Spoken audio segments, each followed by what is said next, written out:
अभी भारत के कश्मीर के पहलगाम में सिंदूर का रंग फीका भी नहीं पड़ा था कि पाकिस्तान ने अपनी कायराना हरकतों को पुंछ में ऐसा दोहराया कि भारत का पारा पाकिस्तान को लेकर एक बार फिर चढ़ गया है। यह सवाल उठने लगा है कि क्या पाकिस्तान को इस बार निर्णायक जंग की तलाश है,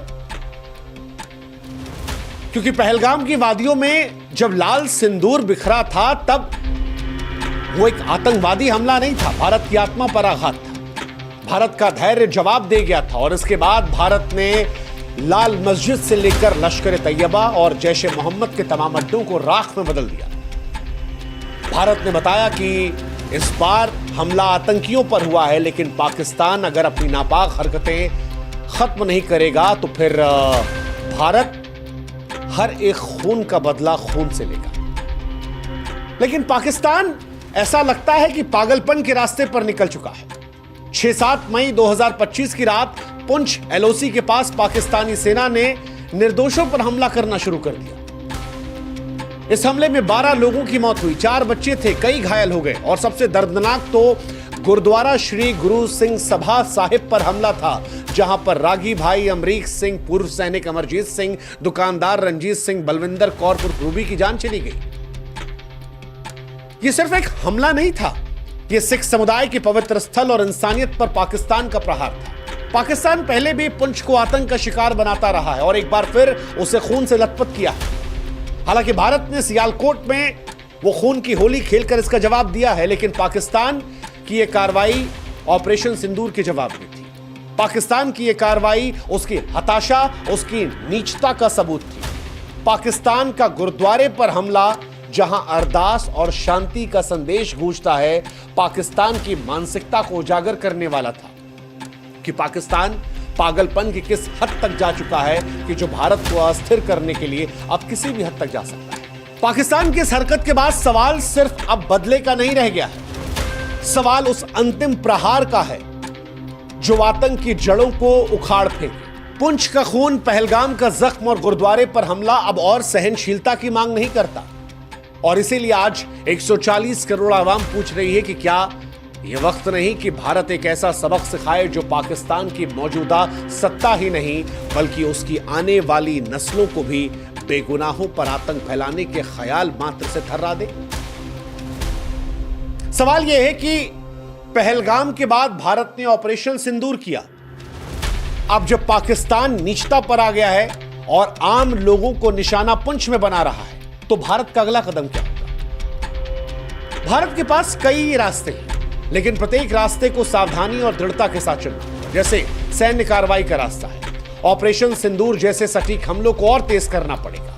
विशेष बलों के जरिए सीमा पार घुसपैठ कर आतंकी ठिकानों और उनके आकाओं को फिर से निशाना बनाना होगा। भारतीय सेना ने पहली ही जवाबी कार्रवाई में पाकिस्तान की तमाम चौकियों को नष्ट कर दिया था। हमने मसूद अजहर को रोने बिलखने पर मजबूर कर दिया था।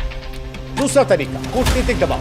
भारत को वैश्विक मंचों पर पाकिस्तान को अलग थलग करना होगा, दिखाना होगा कि वो पाकिस्तान जो हिंदुस्तान से सीधा नहीं लड़ सकता, वो कभी पहलगाम में किसी के कलावे को देखकर, किसी के धर्म को देखकर उनके माथे में गोली मारवाता है, कहता है जाकर अपने देश के प्रधानमंत्री को बनाना। वो कश्मीर और बाकी राज्यों के बीच में खाई पैदा करना चाहता है। वो हिंदुस्तान में हिंदू मुसलमान का बवाल करवाना चाहता है और अब पाकिस्तान के आतंकवाद को दुनिया के सामने एक्सपोज करना होगा, उसके खिलाफ कड़े प्रतिबंधों की मांग करना होगा। सिंधु जल समझौते पर पूरी तरह से रोक लगाना होगा। अटारी बॉर्डर जो हमने बंद किया है, ऐसे और निर्णायक कदम उठाने हैं। इसके अलावा आर्थिक नाकेबंदी कर सकते हैं।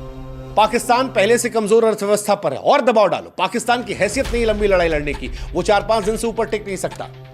आतंकी संगठनों के वित्तीय स्रोतों को नष्ट करने के लिए अंतर्राष्ट्रीय सहयोगियों के साथ मिलकर कदम उठाना होगा। खुफिया और साइबर युद्ध लड़ना होगा। पाकिस्तान वो देश है जो मिस इन्फॉर्मेशन से भरा हुआ है। फेक न्यूज की हर जंग पाकिस्तान जीत सकता है। भारत के उसने 5 राफेल उड़ा दिए, भारत के मंत्रियों में लड़ाई करवा दी, भारत के तमाम इलाकों को उसने उड़ा दिया फेक न्यूज में। वहां पर भारत को सतर्क रहना होगा। पाकिस्तान के आतंकी ढांचे को कमजोर करने के लिए साइबर हमले, खुफिया ऑपरेशनों को बढ़ावा देना होगा और भारत ने इस बीच में ऐसा किया है।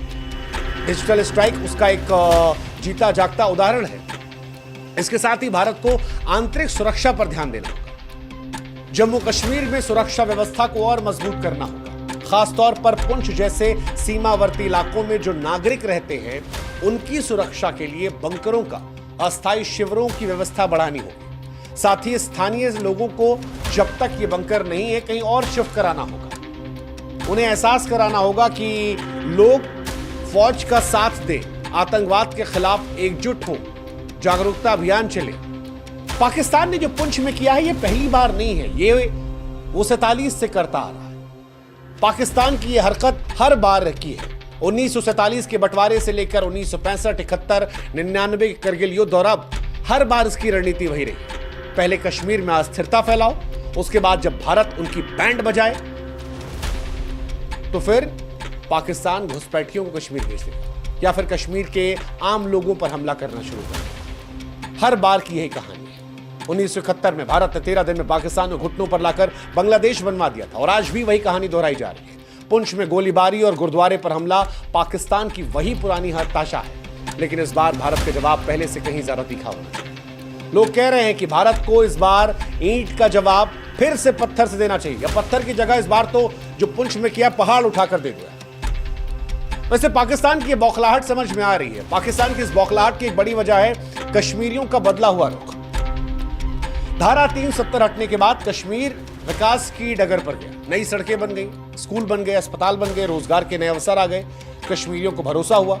हाल में विधानसभा चुनाव हुए, वहां पर बड़ी संख्या में कश्मीरियों ने पार्टिसिपेट किया।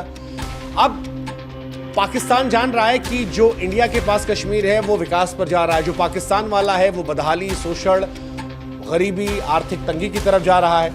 पाकिस्तान को डर है कि पीओके के लोग कहीं खुद भारत के साथ ना आ जाए और इसीलिए उसने पहलगाम में हिंदू मुसलमान की लड़ाई लगवाने की कोशिश की।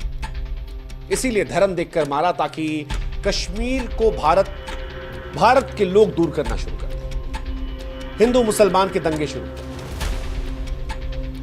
लेकिन पहलगाम पाकिस्तान पर उल्टा पड़ा। पाकिस्तान के साथ भारत के संबंध जहां निचले स्तर पर गए, वहीं कश्मीर की जनता ने इस बार पाकिस्तान को एक्सपोज किया, अलग कर दिया और यह पाकिस्तान को डराना है।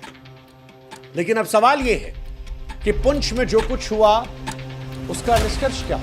क्या खून का जवाब खून या कुछ और? क्योंकि पुंछ का खून और गुरुद्वारे पर हमला निश्चित रूप से पाकिस्तान के अंत की शुरुआत हो सकता है। अब भारत को यह तय करना होगा कि जवाब सिर्फ खून से होगा या ऐसी रणनीति से जो आतंक को जड़ से खत्म करे। तमाम सिख नेता आज ये कह रहे हैं कि सिख हमेशा देश की तलवार रहे। अगर इज्जत पर हमला होगा तो कर्तव्यों को याद दिलाने की जरूरत नहीं है। उम्मीद है कि दुनिया के बाकी देशों में भी जो सिख लोग होंगे वो इस घटना को देख रहे हैं। पुंछ में पाकिस्तान ने जिस तरह से गुरुद्वारे पर हमला किया, निर्दोष सिखों को मारा, उसकी भत्सना ऑस्ट्रेलिया से लेकर कनाडा, अमेरिका में रहने वाले सिख संगठन करेंगे। वो पाकिस्तान पर दबाव बनाएंगे। ये पाकिस्तान को और एक्सपोज कर सकता है। बाकी हिंदुस्तान ने स्पष्ट कर दिया है कि भारत इस बार आतंकवाद को उसकी जड़ से उखाड़ कर फेंकेगा। कल जहां सिर्फ सिंदूर लगाया गया था, अब हल्दी, हवन और तांडव का समय है। ये तांडव न केवल पाकिस्तान के आतंकी ढांचे को ध्वस्त करेगा बल्कि दुनिया को भारत की एकता और शक्ति का संदेश देगा। भारत यह आश्वासन देता है कि पुंछ के शहीदों का खून व्यर्थ नहीं जाएगा। यह आतंक के खिलाफ अंतिम युद्ध का आह्वान है और यह एहसास पाकिस्तान को होना चाहिए। भारत का संकल्प अब सिर्फ मकसद नहीं बल्कि इतिहास बनाने की राह पर है। वैसे एक सुझाव हम भी पाकिस्तान को देना चाहेंगे कि पाकिस्तान, वक्त अब भी है, आतंकवाद से दूर हट जाओ, क्योंकि इस बार भारत की स्पष्टता बहुत स्पष्ट है। आतंकवाद को लेकर जीरो टॉलरेंस है और जिस तरह से तुम इंसानियत को शर्मसार करने की कोशिश कर रहे हो, सिखों पर हमला करके मानवता को दागदार कर रहे हो, जो तुमने पहलगाम में किया जिससे इंसानियत शर्मिंदा हो गई, अगर ये हरकतें बंद नहीं हुई तो कहीं ऐसा ना हो कि जिस पाकिस्तान का जन्म 1947 में हुआ था वो 2025 में इतिहास बनकर रह जाए। वक्त अब भी है, वक्त रहते संभल। जय हिंद, जय भारत।